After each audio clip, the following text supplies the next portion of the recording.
He was standing right there in the parking lot of the lakeside motel, not in a wheelchair, not leaning on crutches, just standing like nothing had ever happened, and not alone either. She sat frozen in the driver's seat of her car, her fingers tightening around the steering wheel while her brain fought to make sense of what her eyes were seeing, because it wasn't just the fact that her husband was upright, it was the way he laughed so easily, the way he leaned in close to the woman beside him, the way his hand slipped down her back like it had done 1,000 times before with someone he knew deeply, intimately, lovingly. And for a moment she thought maybe she had made a mistake, maybe it wasn't him, maybe this was someone who just looked like him from a distance. But then he turned slightly and the light hit his face and she saw the tiny scar on his jawline, the one from shaving too fast on their honeymoon, the one she used to kiss when he felt insecure. And then she knew there was no mistake.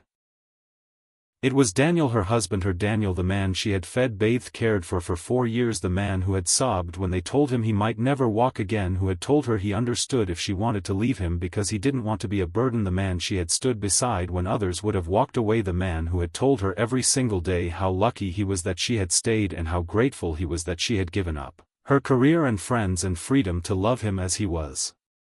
And now here he was standing tall with a smile she hadn't seen in years, his arm around a woman she had never seen before, a woman younger, maybe 10 years younger, with bright red lipstick and hair that caught the fading sunlight as though mocking her, and she couldn't look away, she couldn't blink or breathe because nothing made sense anymore.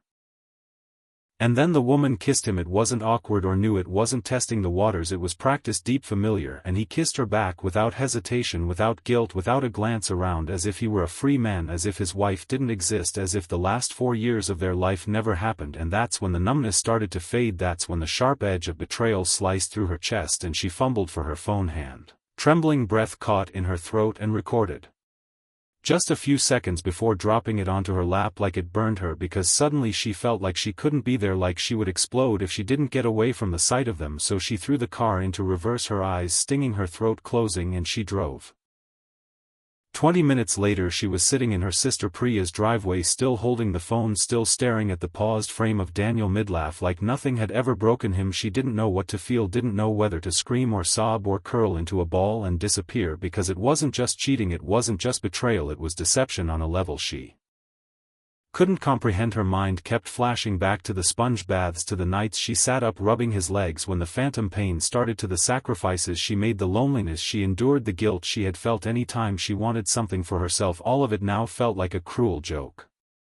Priya opened the door and took one look at her and knew something was wrong. She came rushing out, no shoes, no sweater, just worry on her face, and her first words were, "What happened?" And she couldn't speak, so she just held out the phone and pressed play and watched as her sister's mouth fell open and the color drained from her face. And when the video ended, Priya looked at her and whispered, "That's Daniel standing," and she nodded and Priya said, "No, Kane, nothing." And again she nodded and Priya asked, "What are you going to do?" And she finally looked up with eyes that no longer felt like her own and said, "I'm going to find out the truth, all of it from the beginning." It started raining as they sat inside with mugs of untouched tea, the kind of rain that makes the whole world feel heavy and old, and she went down into the basement to find the old storage box she had kept after the accident. It was full of papers, insurance forms, physical therapy schedules, medical summaries, and she remembered putting the original hospital report in there, but now it was missing. She rifled through the box again and again, panic building until it became a physical thing in her chest. But the report was gone, and then her phone buzzed and a message appeared from a blocked number, and it read, "You shouldn't have followed him, this is bigger than you think, walk away." And she felt ice rush through her veins, and then a second message came and it read, "You still don't know who he really is." She locked the basement door behind her, heart racing, the phone clutched in both hands like a lifeline or a weapon, and sat on the bed trying to understand what was happening, because it wasn't just about cheating anymore, this was something else. This was a lie that went deeper than their marriage, deeper than the accident, maybe even deeper than their whole relationship. And suddenly she began to question everything, not just the past 4 years but the 10 before it, the way he used to get nervous when certain names came up, the way he never let her pick up his prescriptions, the way he refused to let her meet some of his family saying they were toxic, the way he had insisted they move cities after the accident to be closer to his therapists. And now she wondered if it was all a setup. 4 years ago the call came in just after lunch. Daniel's car had gone off the road, skidded in the rain and hit a tree. They said he was lucky to be alive. They said his spinal cord was damaged but not severed. They said he might never walk again. He had cried in the hospital, told her she could leave, said he'd understand, but she didn't leave. She moved heaven and earth to help him. She learned how To lift him without hurting his back, she bathed him, fed him, loved him. She never asked for anything in return because she thought that's what love meant, and now it felt like she had been manipulated, used like a pawn in some twisted performance. That night she barely slept. Every time she closed her eyes she saw the woman's red lipstick smeared against Daniel's lips. She saw the way he laughed, she saw the way he walked without hesitation, and something inside her broke, something that couldn't be fixed, not with therapy or forgiveness or time. And for the first time she wasn't sure she wanted to fix anything. She wanted answers, not closure. She wanted truth, not comfort. In the morning she woke up before dawn, went to her closet, pulled out the old shoebox where she had once kept letters and photos from when they first met, and there, buried beneath a birthday card, was an envelope she didn't remember seeing before. Inside was a receipt from a private clinic in another state, dated just 6 months after the accident. She googled the name and found it specialized in advanced spinal injury treatment, but he had never told her he went there. He had told her he gave up hope after the second year, said there was nothing more they could do. Her phone buzzed again, and this time it was a video, another one from the blocked number, this one taken at night through a restaurant window, and it showed Daniel again, walking, sitting, laughing with the same woman, and across from them was another man whose face was partially obscured, but he looked familiar. And the video ended abruptly with the camera shaking like whoever recorded it was in a hurry to leave, and there was no message this time, but it didn't need one. The message was clear: someone was watching her, watching him, and they knew things she didn't. She felt sick, her mind spinning, and she whispered to herself, "I don't know who I married." And it was the first time she had ever said it out loud, and it felt like the truth, and the truth was unbearable, but it was also necessary, because if she was ever going to survive this, she needed to understand what kind of man had stolen her life for 4 years. What kind of man could fake paralysis, lie so perfectly, and kiss another woman with no remorse? What kind of man she had loved. And more importantly, what he was still hiding. Because something told her this wasn't just about love or betrayal or even money, this was something else, and if the truth was as dark as it felt, she knew she wasn't just uncovering secrets.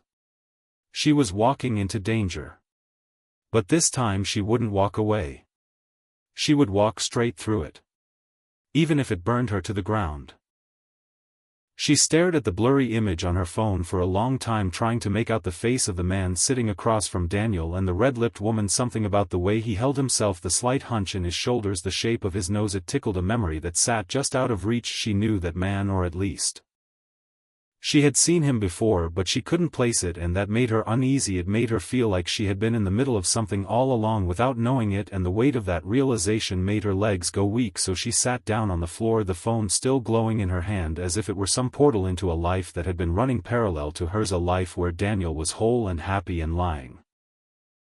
She didn't cry this time, not like before. Now there was a sharpness inside her, a cold kind of clarity that was starting to form like frost crawling over glass, and with it came resolve. She wasn't going to ask Daniel for the truth, not yet, because now she understood that she wouldn't get it from his mouth. Whatever he had been doing, wherever he had been going, whoever he was now, he had made the choice to bury it from her, and now it was her turn to dig it up without him knowing, because if he could lie so deeply and so thoroughly for 4 years, there was no telling what else he had lied about.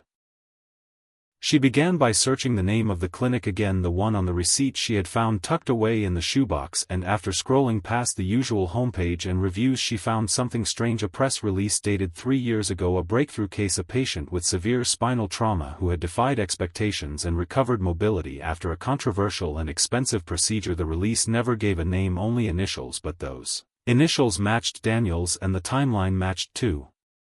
And then she saw it, the photo attached to the article wasn't of the patient but of the lead physician, and standing in the background of the shot, partially obscured by a piece of equipment, was a man in a hospital gown, tall, lean, with a familiar posture even in his hospital blues. And she zoomed in slowly, her heart pounding faster with every inch, and it was him, it was Daniel, standing, or at least trying to stand, with help from 2 physical therapists and a bar. And now the lie had a date. 3 years ago he had already begun to walk again.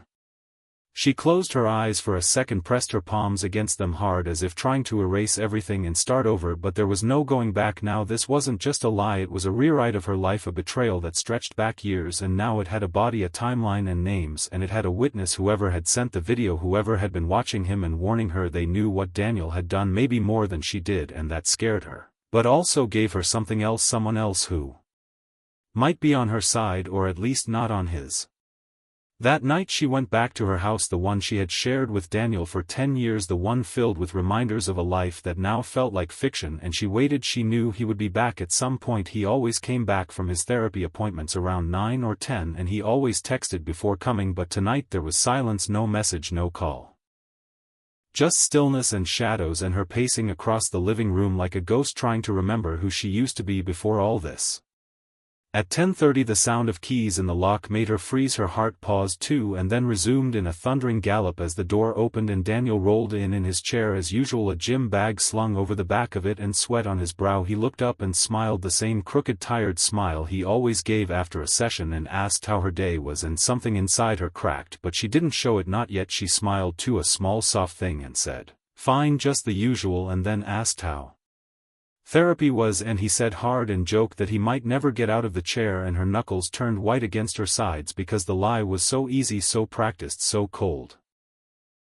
She offered him dinner, which he declined as always when he came home late, said he was tired, said he just wanted to shower and crash, and she said of course and kissed him on the forehead and walked back to the kitchen where she stood in the dark, her hands shaking and her mouth dry, and all she could think was how many times had he said those same words while planning trips to motels and secret dinners. How many nights had she kissed the forehead of a man who had already replaced her?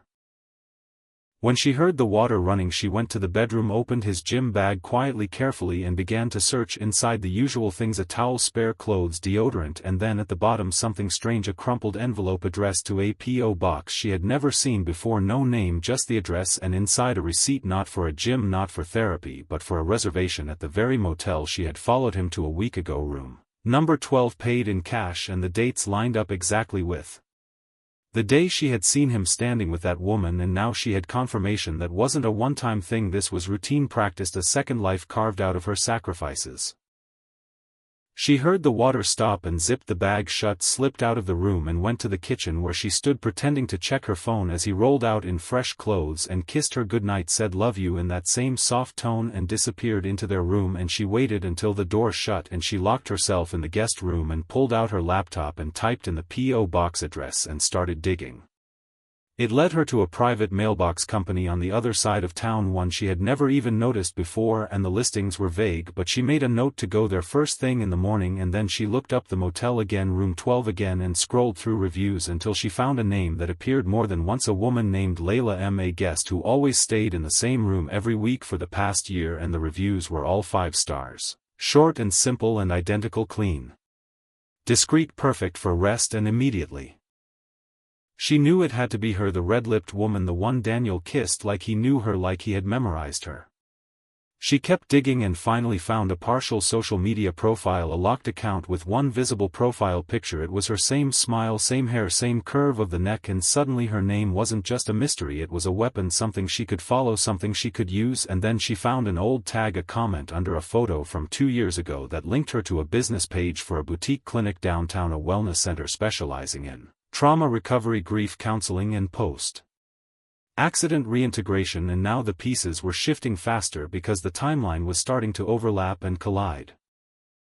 That clinic had a list of staff members, and among them a man whose name stopped her cold: Rajiv Patel, the man from the blurry video, the man who had looked so familiar because he had once been their neighbor before they moved, the one who had helped Daniel when he first came home from the hospital, who had brought food, who had checked in, who had once told her Daniel was lucky to have someone so strong, and now he was sitting at dinner with her husband and his secret lover like the past had never happened, and suddenly everything twisted tighter.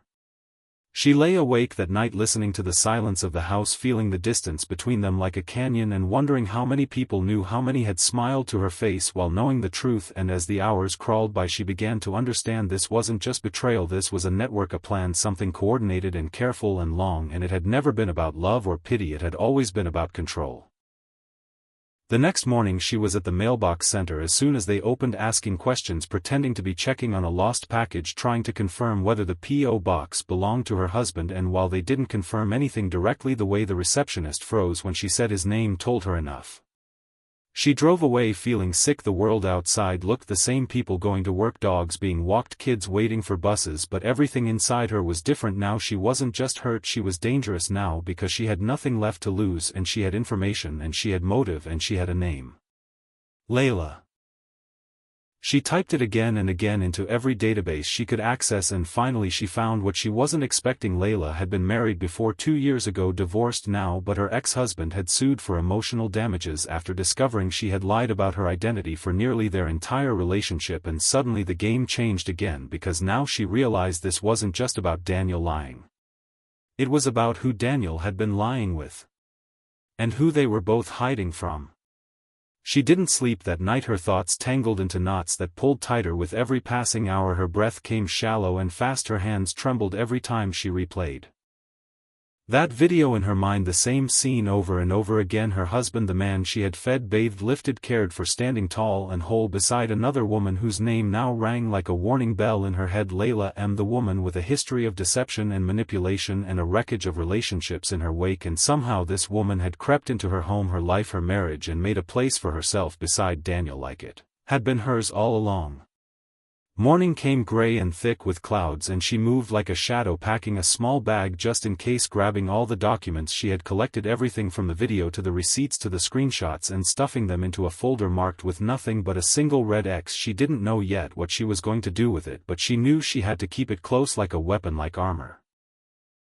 She drove straight to the boutique clinic downtown, the one where Layla worked or pretended to work, and sat in the parking lot for 20 minutes watching people come and go from the glass entrance. Some looked broken, some hopeful, some looked like versions of herself from months ago before she had known what betrayal really meant. And then at exactly 10:30 a black SUV pulled in, and out stepped Layla, casual as ever, dressed in high-waisted jeans and a loose blouse, hair in a bun, sunglasses on. Her headphone in hand, laughing as she typed something, and the sight of her set fire to something deep in her chest, not rage exactly, but something colder, more precise. She didn't approach, not yet. Instead she waited, watched, counted the minutes until Layla disappeared inside, and then she got out and followed her through the doors, her heels echoing softly against the polished floor, her eyes scanning the room until she saw the reception desk, and behind it a young woman who looked up with a tight professional smile and asked if she had an appointment. She said yes, with Dr. Patel, and the receptionist nodded, checked something on her screen, and handed her a clipboard to fill out, and she did. Name, address, medical history, lies stacked on lies, just enough to get her through the door.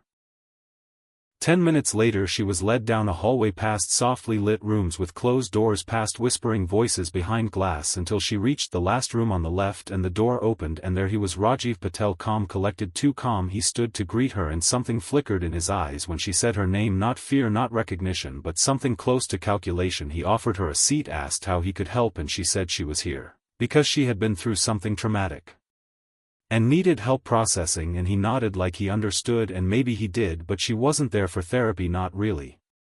She watched him closely, every gesture, every shift of his eyes, every pause between his words, and then she dropped the first piece of bait. She said her husband had suffered a spinal injury 4 years ago and had been going through recovery slowly, but lately she had begun to suspect he had been hiding things, maybe even his progress. And the moment she said that, something in Rajiv's expression shifted, barely perceptible but real, and she knew then that he knew more than he was letting on. She continued, gently testing the waters. She asked if he had ever treated patients with similar injuries, if he had ever seen someone fake their disability to avoid responsibilities or to manipulate those around them, and Rajiv smiled a tight thing and said anything was possible, but that kind of deception was rare and dangerous and usually involved deeper psychological issues. And she almost laughed at how clinical it sounded, how clean and distant, when she had been living in the mess for years, drowning in it.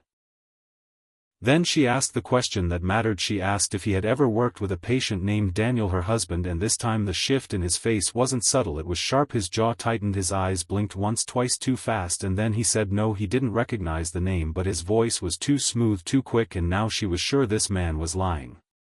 She didn't push further, not yet. Instead she thanked him for his time, took his card, and left the clinic, her mind racing, because now she had confirmation that this wasn't just Daniel and Layla, this was a coordinated lie, one maintained by a professional, someone who had once been a friend and had now become a gatekeeper to secrets too deep for her to uncover alone.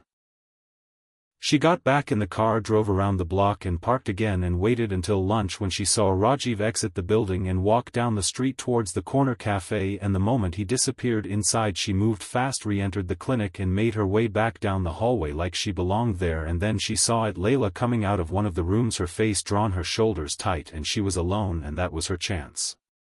She stepped forward, said her name out loud, and watched the recognition bloom on Layla's face like a bruise, slow and wide and painful, and for a moment they just stared at each other, two women on opposite sides of a war neither of them had fully declared, and then Layla spoke, her voice calm, almost amused, and said, "So you found out?" And she nodded, said yes, and Layla sighed like it was inconvenient but not unexpected, and asked what she wanted. "The truth," she said, "nothing else, just the truth." And Layla laughed, a bitter dry thing, and said there was no such thing, not really, just versions of it. And she said, "Fine, then give me yours." And Layla leaned against the wall and crossed her arms, and for the first time she looked tired, not guilty, not ashamed, but worn, like someone who had been running from something for a long time and had finally stopped.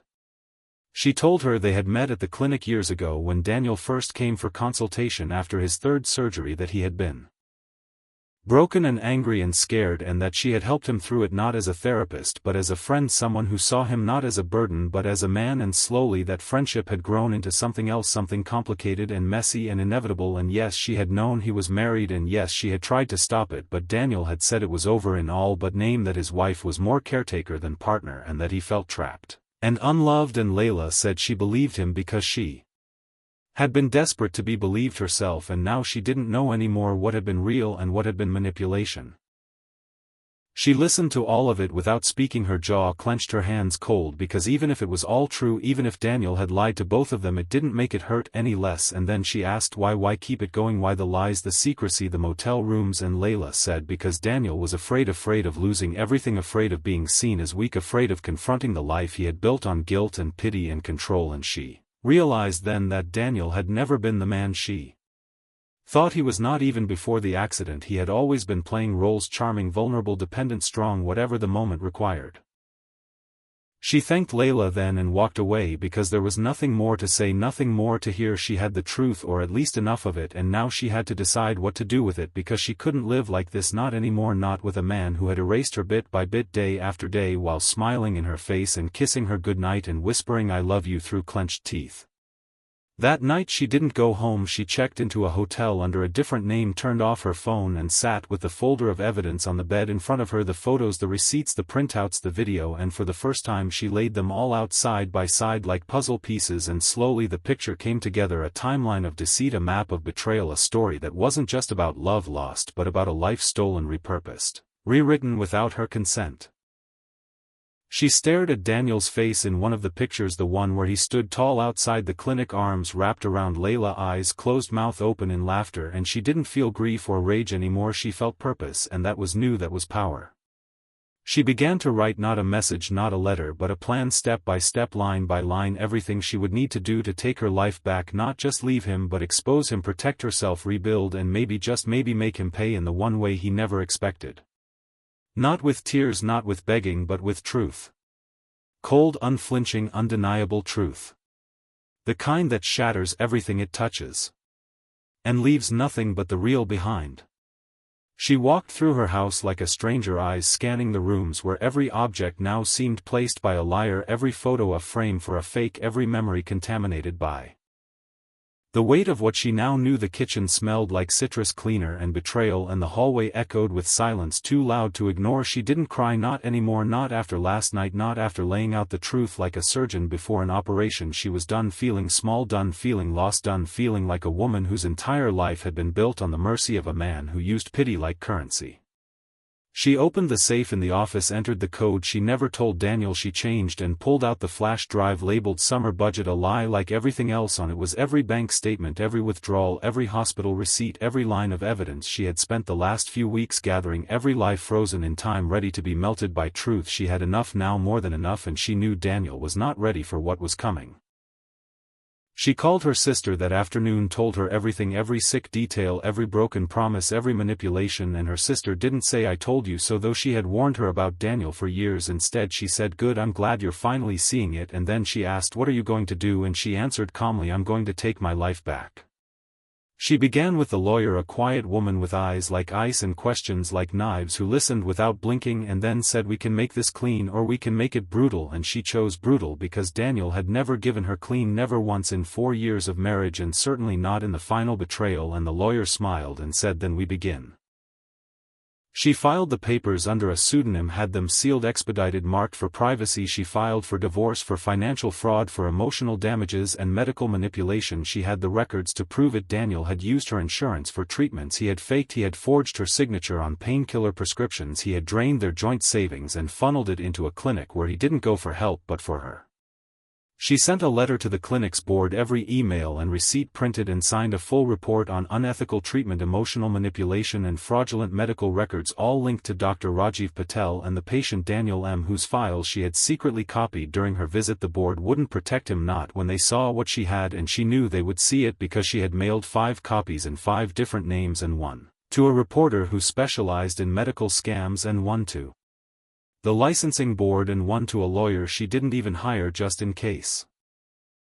She waited 2 days, then sent Daniel a message, short and cold: I know everything. I saw you standing with her. Save your lies. I'm done. She didn't wait for a reply, didn't need one, but it came anyway. Not a text, not a call, but a video sent from his number. It showed him in the living room, their living room, sitting in his wheelchair. The one she now knew he didn't need. His voice was slow, deliberate, filled with guilt and excuses, and the words, I never meant to hurt you, and it just happened, and I didn't know how to stop. And then silence as he tried to cry for the camera, as if the tears would wash away years of deception. But she didn't watch it all. She closed it halfway through and deleted it, because she knew it wasn't for her, it was for himself, for the man who still believed he could spin control back into his hands like thread.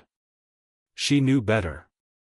She moved out that weekend quietly in the middle of the day while Daniel was gone. She packed what mattered: her documents, her clothes, the photos that still felt true, the ones of her parents, her sister, her dog. As a kid she left everything else: furniture, appliances, decorations, every gift he ever gave her. She left the ring on the kitchen table beside a note with one sentence: you will never get the chance to break me again. Then came the story, not hers, someone else's, a post online from an anonymous account, a woman talking about her disabled husband who had healed in secret, who had manipulated doctors and therapists, who had built a second life with another woman while using his injury as cover, who had been exposed by his wife and left with nothing. The post went viral fast, shared across forums and blogs and comment sections filled with outrage and sympathy and horror and suspicion, and none of them knew it was real. Not yet, not until the local news picked it up and began connecting the dots, the names, the locations, the details, and suddenly it wasn't a story anymore, it was a scandal, and Daniel's name was on every screen. She got the call from his sister 2 days later, crying, asking why she would do this, why she would destroy him this way, and she said, I didn't destroy him, I revealed him, and the truth did the rest. And then she hung up because she owed none of them anything, not anymore.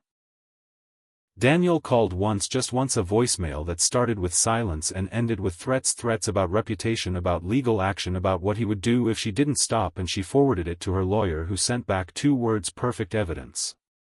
She saw him one more time, not planned, not wanted. She was walking through the plaza near the courthouse when he rolled up behind her in his chair, like he still believed he could ambush her like he used to, and she turned around and looked him in the eye for the first time since the motel, and saw the panic, the sweat, the false bravado. And then he stood up slowly, painfully, clearly for show, and she didn't flinch, didn't gasp, didn't blink. She just looked at him like he was nothing and said, you never needed the chair, and he said nothing, and she turned and walked away.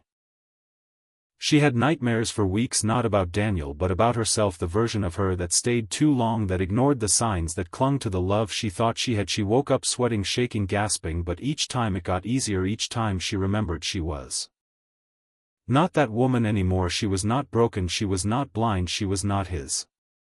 The board suspended Dr. Patel within the month pending investigation. The clinic released a statement: Daniel was dropped from his job, his reputation destroyed, his social media gone, his friends silent or furious or ashamed, and she watched it unfold with no joy, no glee, just a strange hollow peace, like closing a book that had haunted her for too long.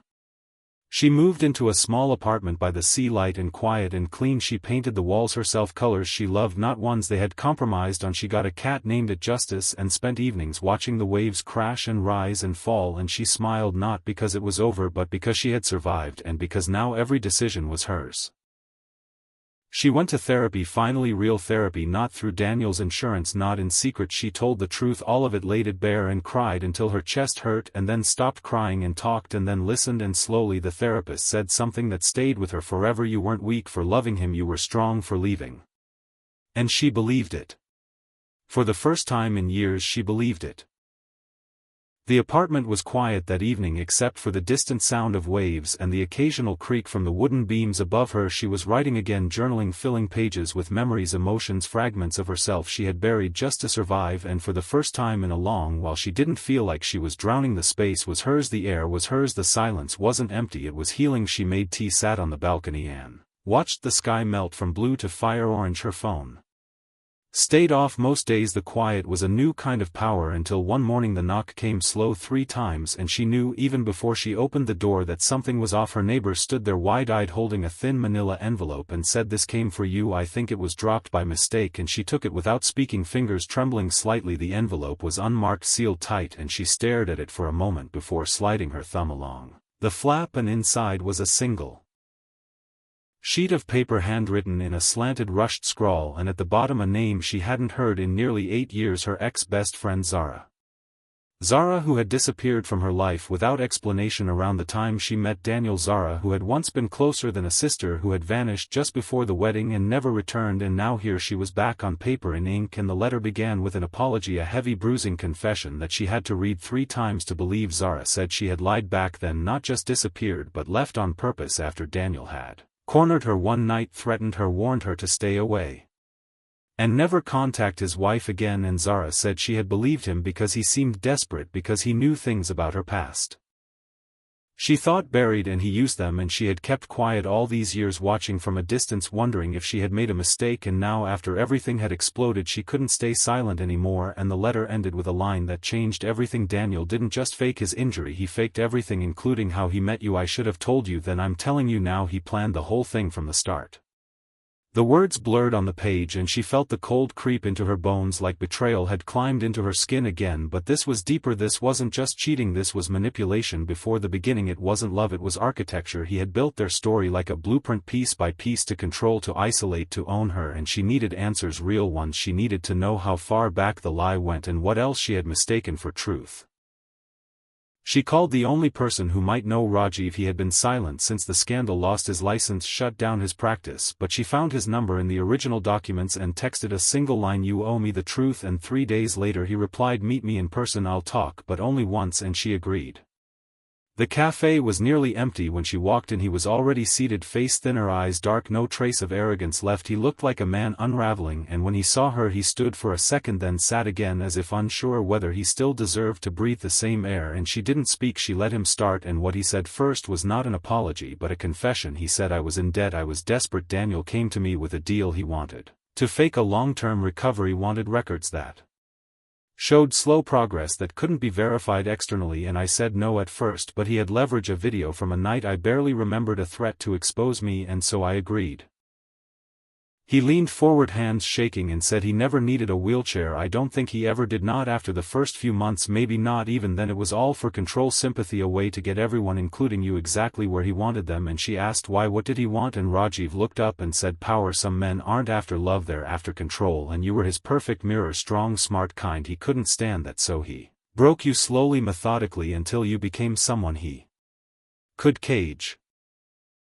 She left without a word, walked through the city streets like a ghost, and every step felt heavier than the last, because it meant he had never loved her, not even at the start. It had been a setup, a performance, and she had been the audience and the stage and the script all at once. And still, somewhere deep beneath the rage, was grief, not for the man but for the years, for the version of herself who kept choosing him, believing him, defending him against people like Zara who only wanted her safe.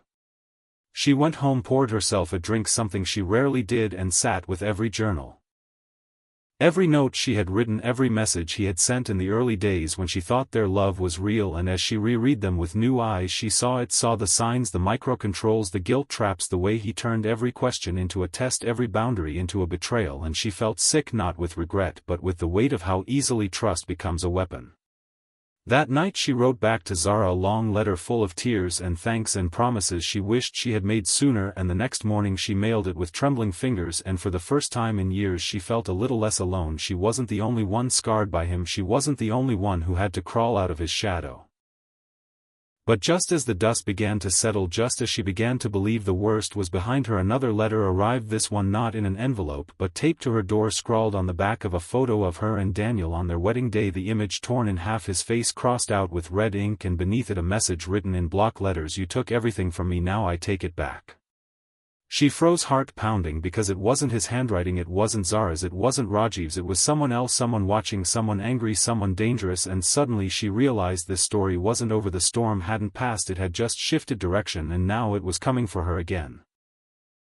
She stood staring at the torn photo, her hand gripping the edge until her knuckles turned white and her breath came shallow, as if the air around her had turned solid. The message was short, but the threat inside it echoed louder than anything Daniel had ever said. And this wasn't written in desperation or grief, it was written in vengeance, and that meant someone out there believed she had taken something from them and they were coming to take it back. And for the first time in months she felt fear crawl up her spine and settle in the back of her mind, not the fear of being broken or betrayed, but the fear of being hunted by something she couldn't see.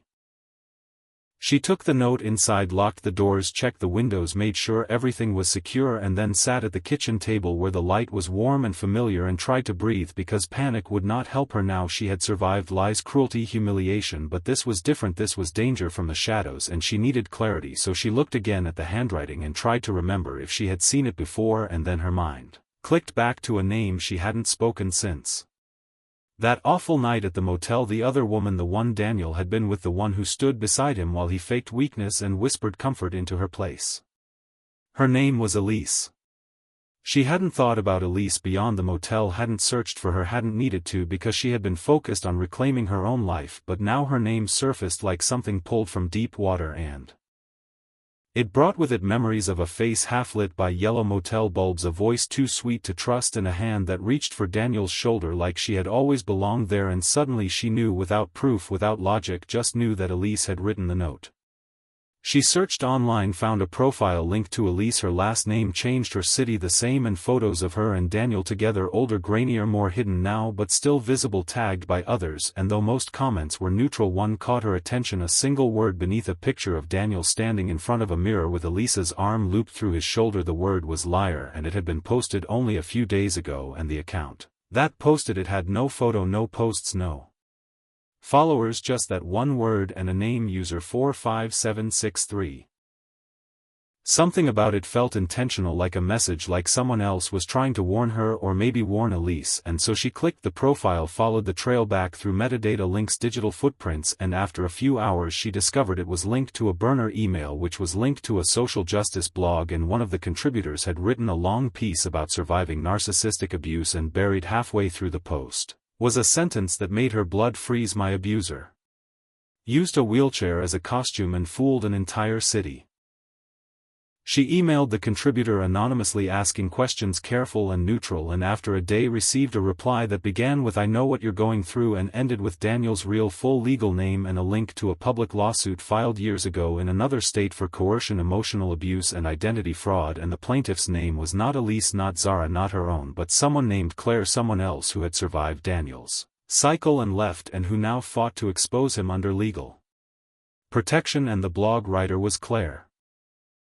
She arranged a call, secure, private, encrypted, and when Claire's voice came through the line it shook with recognition, not of her but of the journey, of the pain, of the confusion. And Claire said, "He finds women who care, who trust, who fix. He tells them he's broken and lets them try to save him, and when they do he twists it, makes them question their own sanity, and then he leaves them hollow, and by the time they realize what happened he's already moved on." And she asked why would someone keep doing this, and Claire said, "Because as long as we suffer he feels whole." The final piece clicked into place, the photo, the note, the rage. It wasn't about love, it was about power, and Elise was not his partner, she was his next victim. And now that she had taken away the game, the lie, the sympathy, she had disrupted the pattern, and Daniel could no longer feed off his performance, and Elise, if still under his spell, might believe she had stolen that from him. The threat wasn't just personal, it was structural. She had broken the cycle, and now someone wanted to punish her for it. She called the police, gave them the note, the photo, the timeline, and for once they listened, not with disbelief but with concern, and they placed her under temporary protection, flagged Daniel's name, flagged Elise, and began monitoring her apartment. And even though it wasn't immediate relief, it was a sign that this time someone believed her before it was too late. Days passed, no message, no visit, no voice, until one night a crash outside startled her awake, and she ran to the window and saw red and blue flashing against the walls. And when she rushed downstairs she saw Daniel in handcuffs, struggling, yelling, telling the officers she ruined his life, she destroyed him. And she stood there watching, silent, calm, powerful, and for the first time he looked small, not because he was pretending but because he was finally exposed. The officer approached her, said they caught him trying to break into the building, said they found more notes in his car, photos, printouts, maps, and it was clear he had been watching her planning something, and now that plan was over. Elise was found later, scared, confused, shaken, told the police she had believed Daniel was a victim, that his ex-wife had set him up, but then she found the files, the emails, the messages from Claire, the timelines that didn't match, and slowly the illusion began to crack, and now she sat in a room reading the same documents this woman had once read, understanding at last that she was not special, she was not loved, she was just next. The case went public, and with it came a flood of stories, other women, other near misses, other small towns, and Daniel became a name that echoed not in sympathy but in warning. His story dissected, studied, shared, and she watched quietly, not with pride or glee but with peace, knowing that she had ended it. She moved again, this time far away, not out of fear but choice, a place with green hills and open skies where she built a life, slow and honest. Piece by piece she started a foundation for survivors, hosted anonymous groups, worked with lawyers to create safer spaces for women caught in coercive control, and when she told her story she never used his name, only her own, because the most important part wasn't what he did but what she became. One evening, standing before a room full of people, she said the words that had carried her through the worst: sometimes losing everything is the only way to find yourself. And in the silence that followed she knew they heard it not just with their ears but their hearts. Because healing is never loud but it is lasting. Because justice is not always revenge but truth. Because survival is not the end of the story. It is the beginning.